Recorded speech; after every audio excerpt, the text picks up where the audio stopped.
उनका अपना क्या राय है मांझी जी से की बात हमसे आप क्यों पूछते हैं? आप उनसे पूछे ना। केंद्र के मंत्री हैं, अच्छी बात है, केंद्र में भारत सरकार के मंत्री हैं, लेकिन मांझी जी की बात को मैं नहीं बोल सकता हूँ।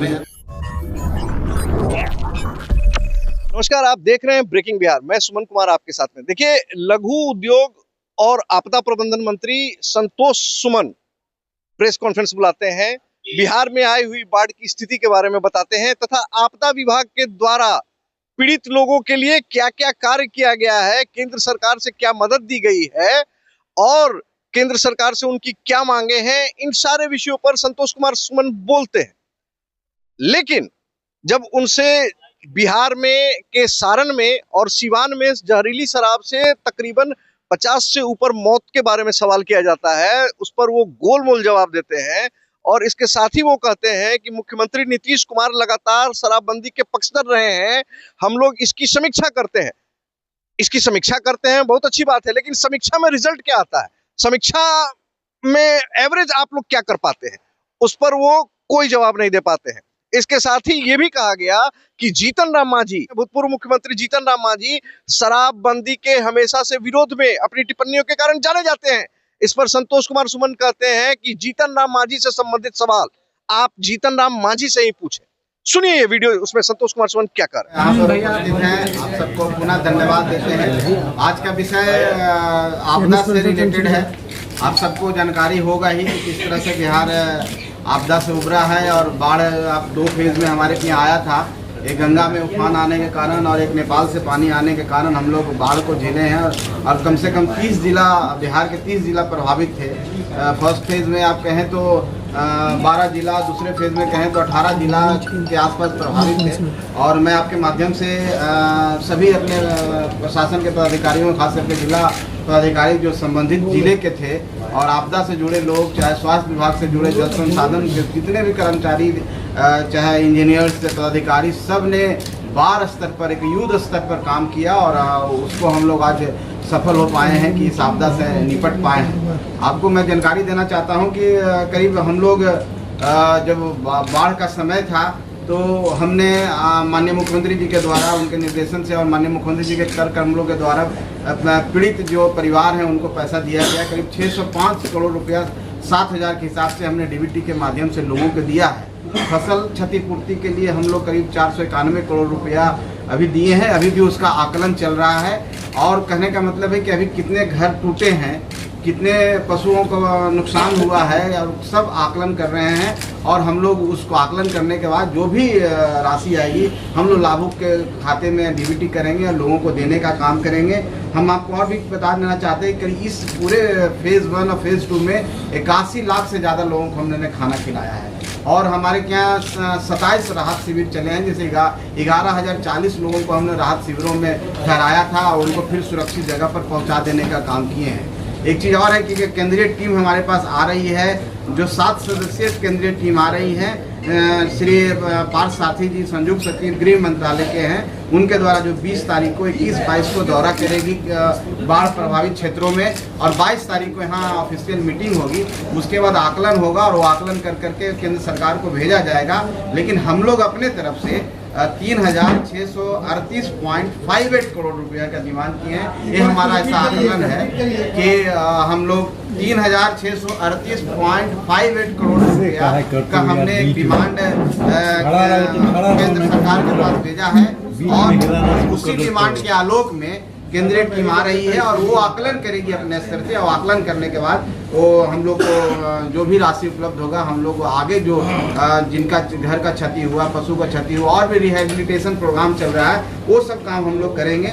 हम आपको बता देना चाहते हैं कि पूरे 1294 सामुदायिक किचन हम लोग ने चलाया है, जिसमें कि 81 लाख के आसपास लोगों ने खाना खाया है। तो हम समझते हैं कि 12 स्तर पर हमने काम किया और सभी लोग जिसमें लगे हुए थे, आपका भी बहुत बड़ा योगदान है। और हम दरभंगा गए थे, दरभंगा में भी मैंने देखा, वहाँ के लोगों से बात की और वहाँ के मीडिया पर्सन से भी बात की। दरभंगा के मीडिया भाई ने बोला कि वहाँ के डीएम और एसडीओ ने खुद अपने हाथों से बोरा उठा करके जो बांध टूटा था वहाँ भरने का काम किया। तो बहुत रात भर लोग जाग के काम किए हैं और इसी का नतीजा है कि आज हम लोग सही तरीके से जान माल का नुकसान ना के बराबर हुआ और सही तरीके से लोगों को सुरक्षित स्थान पर पहुंचा दिए।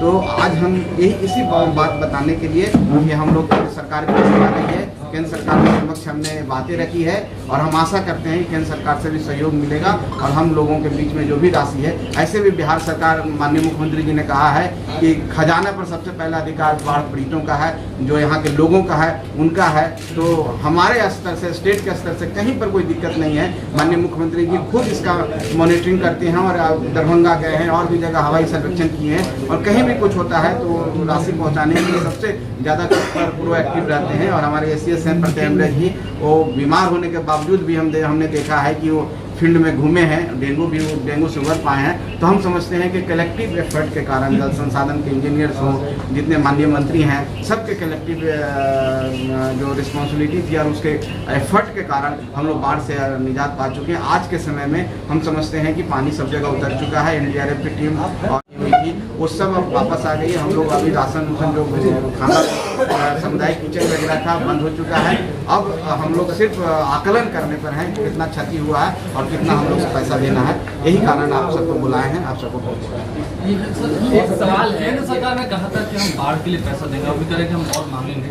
इस साल जब बजट हुआ था उसमें तो हुआ था कि केंद्र सरकार ने कहा था कि हम दे रहे हैं, तो ना ठीक है, केंद्र सरकार की तरफ से है, लेकिन हमारा जो आकलन है, हमने जो आकलन किया है कि हमको इतना राशि की जरूरत है। आपने बताया ना कि 3638 करोड़ रुपया 0.58 करोड़ रुपया का हमने एक आकलन करके दिया है। तो ये टीम आ रही है और टीम आने के बाद जो भी होगा हम समझते हैं केंद्र सरकार से मदद मिलेगा। हम लोग आसान्वित है और उसके बावजूद भी हमारा स्टेट का जो खजाना है उससे भी माननीय मुख्यमंत्री जी सदैव बोलते रहे हैं कि हम देंगे। बाढ़ पीड़ितों को कोई भी तकलीफ नहीं होगी, कोई परेशानी नहीं होगी। जितना हम लोग दे सकते हैं उनको विस्थापित करने के लिए, उनके घर टूटे हैं उनके घर को फिर से बनाने के लिए, जीवन को सही तरीके से लाने के लिए हम लोग पूरी कब तक फंड के समय से पहले? हाँ, निश्चित तौर पर कल 22 को यहाँ मीटिंग करेगी। 22 के बाद मेमोरेंडम केंद्र सरकार को दिया जाएगा।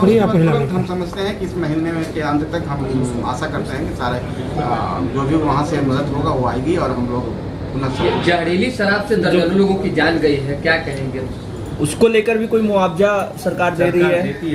देखिए, जो भी ऐसा हुआ उसकी संवेदना हम व्यक्त करते हैं और बिहार में देखिए कि पूर्ण शराबबंदी है। इसी कारण से शराबबंदी लागू किया गया था कि जो गरीब तबके के लोग हैं, जो कमजोर तबके के लोग हैं, जिनका पैसा बच्चों को पढ़ाई में जाना चाहिए, स्वास्थ्य में जाना चाहिए, वो बच्चा वो पैसा चला जाता है शराब सेवन में। इसलिए माननीय मुख्यमंत्री जी आदरणीय श्री नीतीश कुमार जी ने यहाँ पर शराबबंदी लागू की थी, उन गरीबों के लिए शराबबंदी लागू की थी।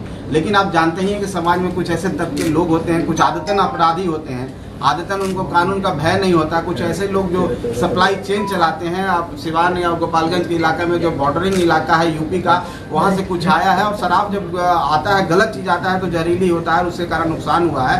तो हम समझते हैं कि हम लोग की पूरी संवेदना है और पीड़ित परिवारों के प्रति देखिए, जहाँ तक मुआवजा की बात है तो ऐसा मुआवजा नहीं, लेकिन पिछली बार माननीय मुख्यमंत्री जी ने कुछ लोगों को दिया था।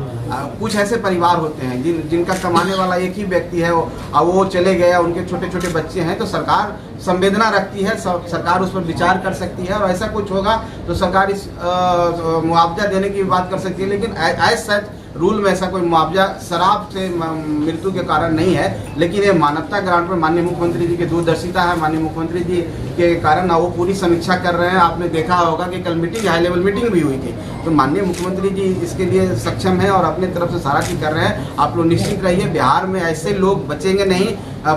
कड़ाई से उनके साथ पेश किया जाएगा जो इस तरह के शराब परोसने का काम करते हैं, छोटे हमारे जो गरीब लोगों को बरगलाने का काम करते हैं, यहाँ के जो वर्क फोर्स है उसको कमजोर करने का काम कर रहे हैं। निश्चित तौर पर उन पर कार्रवाई होगी और आने वाला समय में सप्लाई चेन हम लोग रोक पाएंगे, ये आश्वासन में। मांझी जी कह रहे हैं कि 13-14